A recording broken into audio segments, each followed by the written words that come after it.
he antagonizes her, so it makes her even more angry, and it just makes everything more difficult when you just want the fight to stop. What did you do? Yell back. You think you can yell back at your father? He screams and he yells and he screams and he yells. He does not give consequences. Yeah, I can get loud when the time comes, but that's usually after being disrespected. Where'd you get all this yelling from? We all feel like we have to tiptoe so we don't get Dad mad. This is why marriages fail. I'm here today because I work a full-time job like most people, and I put money aside every week, about $15 a week, to save for Christmas, because Christmas is very difficult on most families, and I don't like Christmas time to come around and take away from the bills and this and that need to be paid. George wanted to go on a hunting trip and asked if he could take some of that money out with the promise that it would be paid back before Christmas arrived. All right, So how much? He took out $729 and paid back approximately $200. All right. So you're suing for the difference? I'm suing for the difference, which I believe is $527. And 99 cents? And 99 cents. All right. Do you have your evidence with you? Yes, I do. Okay, let me get that from you. How are you doing, George? Good. How are you, Your Honor? I'm doing well. She said that you wanted to go on a hunting trip, Yes, I did. and you came to her because you knew about the little Christmas Club account. Yes, Your Honor, I And you did. borrowed $727.99. I don't know that I'd say I borrowed it, but yeah, I did want that money to make that trip because the expenses for setting the kids up for school and clothing, I mean, it's our money together. I don't believe that I owe that money because I did make it up in the end, but I think she's forgetting that, you know, we pool our money together, and so I don't feel that I owe that money.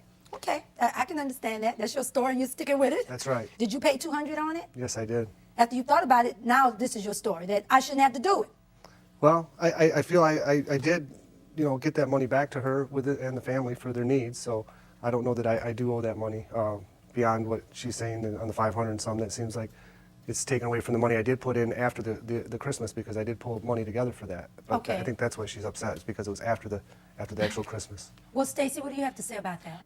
We all choose on how we spend our money, and if he would like to go on hunting trips, he can simply set money aside like I did to what was important to me and my children. But, you know, I do put money as a pool, as a family, to make things happen, and I feel that I'm being wrongly sued here for these funds when all my money is our money, and that doesn't seem to be accounted for in this situation. Stacy, do you work? I do work, and I do agree our money is our money.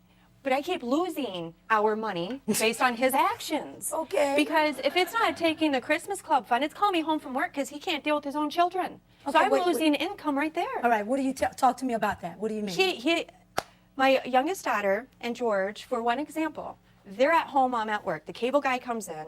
I wasn't there, so I'll just tell you what I heard. Okay. He asked Elizabeth to clean up by the computer so the cable guy can hook up the wires. All right. George's story is Elizabeth wasn't listening. She got really rude, started talking back, so he started yelling at her. She said she hated him. According to Elizabeth, she started doing what was asked with an attitude, but started doing what was asked. He continued yelling, wouldn't stop. She said she hated him. I get a phone call from work. You need to come home right now, because he couldn't simply say, go to your room. We can't deal with this right now. Your Honor, the thing is that it was out of control, and I did try to handle it on my own, but she was ranting and raving so much that... The little 12-year-old? Yes.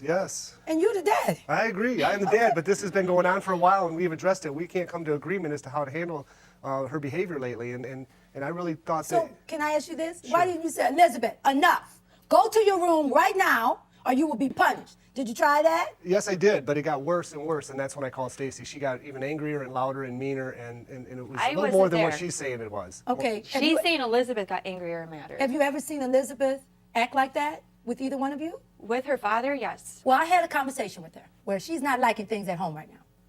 And I know that we came here for the money, but you know this is family court. And we want to get to the bottom of what's happening in the family. Yeah, usually in these kind of situations, it's because some sort of chaos or discomfort at home causes the kids to act out. In my opinion, you shouldn't ever have to necessarily yell at your kids as a parent.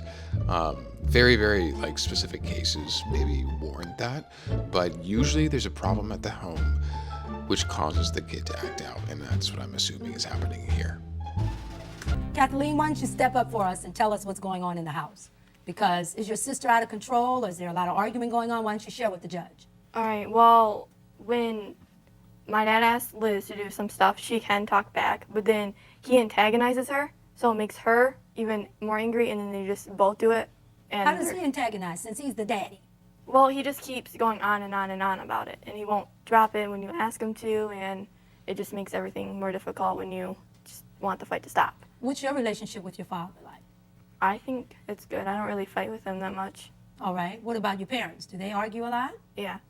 Okay. What are you guys arguing about like that? A lot of it is our disagreements as to how to handle our youngest on her anger. And, you know, I'm not trying to take anything out on anybody. I just think that Elizabeth is being a little defiant, and her temper is giving her the way out from what she's really supposed to be doing. And I'm kind of trying to put my foot down. We can't come to agreement as to how to handle it together without her taking it personally. Stacy, is that true? The reason why I take it personally is I'm right there in the room as they're going at it. I hear everything that's going on. Then he comes into the kitchen and calls me in there, and he wants to scream on the top of his lungs, replaying the entire thing, word for word for word. What's the point? I was right there. Why do I have to go through this again? Why can't we calm down, talk about it, and try and find a solution? Okay. We don't agree on solutions. No, we He don't. has his way, and I have my way. What's your solution if she doesn't do her chores, Elizabeth? Which, you know, you can take a cell phone away. You can stop her from being able to go to certain events or her friend's house or friends over. So you want consequences for action? Absolutely. Okay, And- Stacy, what's I wrong don't with agree that? with what he just said. He screams and he yells and he screams and he yells. He does not give consequences. If you do not do this, this is going to happen. He doesn't do that. So you scream and scream and scream? I don't believe so, Your Honor. I think at the Because moment. you're acting real innocent talking in here. But the girl's going to tell on you because you know you'll That's get all ganged right. up on. That's all right. I agree. I can get loud when the time comes, but that's usually after several times of addressing the situation being disrespected. But I think that we have a younger child here that's a little defiant of the boundaries we're trying to set. Is what's the best path for her? We might have that as an issue, but we also have an issue of how you're communicating with her. Absolutely. You're that father and you're trying to work and mom works. And it's always the balance of how much time am I away versus being able to provide for them and what they really need. Right. So your wife is really sharing what a lot of women worry about. I understand that. You know what I mean? I And am then a- you're sharing with the fact that I'm dad and I'm working 2 jobs and provide for them, but at the same time, you don't want to set up a scenario where the only time they hear something from dad is always yelling. It's like dad against all of us. Is that how you feel? Well, we all feel like we have to tiptoe so we don't get dad mad, so we can have peace in the house, so nobody's crying at the end of the night. And it's not that he's a bad dad, because he's not. He's just under a lot of pressure. And Oh, we're yeah. trying to figure out how to get the communication back, and we're not figuring that out. Well, we're going to help figure that out because you are a good provider. What she wants is to open the lines of communication so that you all can have it all. What's having the American dream if you're miserable? It's almost like you have everything, yet you have nothing. And this is not to come down on you. I'm glad you came because a lot of fathers wouldn't have come. Right. Well, you know, I've always worn my heart on my sleeve, and I'm not afraid to admit, you know, maybe some of my faults. But I don't, again, see that I'm totally bad in any respect, and I appreciate. Oh, what no, you you're said. not totally bad. I mean, I really have to commend you because you do care about them, and you are here. No. I agree with that. Yeah. I do. But what we're going to do before we leave is we're going to get all this straight because it's bigger than the money thing. You know, that's just one reason, but we want to get. But let's bring in Miss Elizabeth. So what is going on with you? Because I'm hearing that you're just doing your own thing. There was a cable man there and you just showed out. Tell me about it. He told me to pick up around the computer, so I started. And then he's like, "You're not doing it," and I was. And then he's like, he just started yelling at me And then while I was picking up. what did you do? Yell back. You think you can yell back at your father? I don't know. Yeah. You're 12. He's daddy. You know what I mean? Do you ever yell back at your mom? Sometimes. You do? And what does she do? Yell back. Yell back. There's a lot of yelling going on in this family. Do you get punished? Like if you don't do your chores, what Yeah. happens?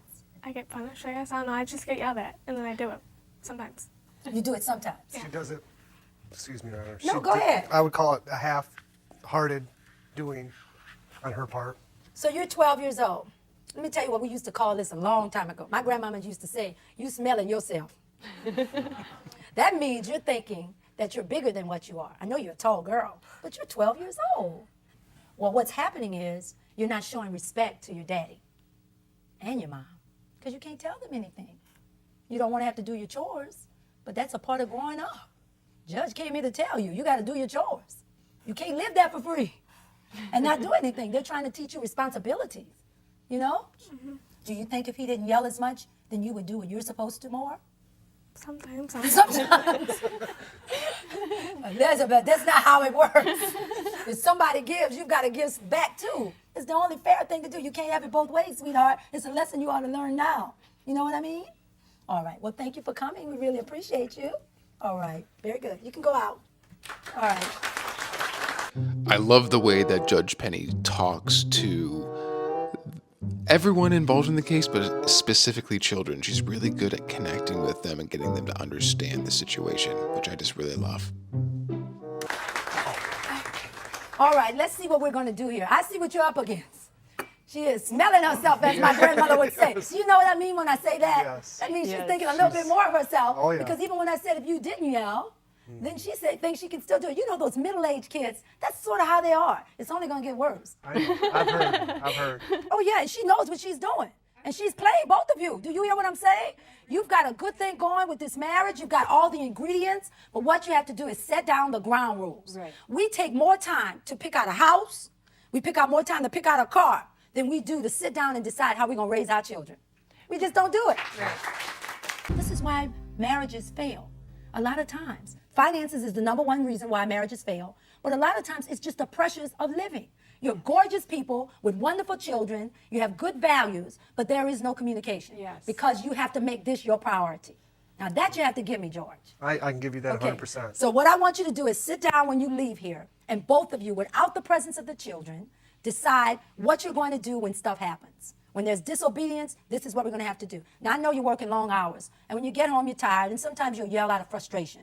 But I think that if you get a plan of action together, and you stick to the plan, then that's a way to do it. What you're going to have to do is understand that this Christmas account is important to her, just like the hunting is important to you. Right. So what we have to do is value each other's needs and wants. And for her, this is important to her. Right. So you just have to indulge her for that, because she agrees that you deserve to go on the hunting trip. Right. So what I want you all to do before I give my verdict on the money part is I want you to leave from here, and you're going to write down a plan, just like when you decided to buy a new house. Then you all decide where we're going to live. You didn't just haphazardly do it. Right. You just decided, right? Or did you haphazardly do it? No. Okay, I think you're haphazardly doing stuff. Well, Okay. see, there's a difference between the way she thinks things are happening and the way I think things are happening, and that's part of the problem, is that we can try and write this plan, Okay. but how are we going to come to agreement if we disagree? Well, we'll compromise. Okay. You get to say one thing, she gets to say one thing, and then we'll just do it that way. Fair enough. But at least try it, okay? With an open mind. Well, let me look at the evidence that the plaintiff has given me. She shows me the account where $727.99 was indeed taken out of the account. You admit that you did pay $200 and that you did promise to pay the money back, and that although you say I've given money in all kinds of other ways, I still think that she is indeed owed the money, because a promise is a promise. And this is not coming down on you, but I think she's owed the money. So I'm going to find in favor of the plaintiff in the amount of $527.99, the amount owed on the difference that Dad borrowed to go on the hunting trip. I wish you all the best. Please let me know in time to come how did it go, and let's get a handle on Elizabeth. Okay? Thank you very much. Thank you. All right. Most of these cases, specifically in family court, it's never about the money. There's always so much more going on underneath. And Judge Penny is right. You know, the number one cause of divorce is finances, and sometimes it's just living. And the thing is if these parents learn how to communicate with each other, then they can parent and communicate with their children, and they will be able to be generally happier throughout every aspect of their life. What do you guys think about the judgment? Do you think it was too much, too little, or just right? I would love to know your thoughts. Let me know. Love ya.